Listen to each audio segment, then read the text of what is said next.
Good day all South African prep here. So a quick video about Malema, why Malema didn't get a visa to go to the UK. So I see that he says, yeah, they have denied him because they're racist and um, it is unjust and bloody. What he's not telling you is that typical of a parliament member, he thought that he is above everything and he's above procedures. So the reason why Malema didn't get a visa is just purely because they didn't hand in the paperwork to allow the embassies to process it. It's not because they're racist. It's not because Malema. It is because you are a dickhead.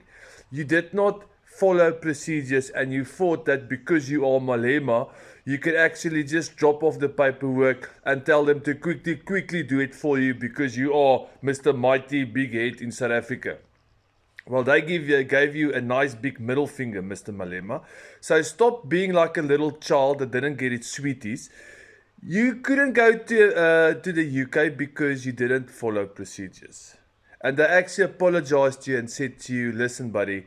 Um, Unfortunately, it takes so many days. You should have actually handed it in a couple of days before you went. So shame on you, shame on you, shame on you."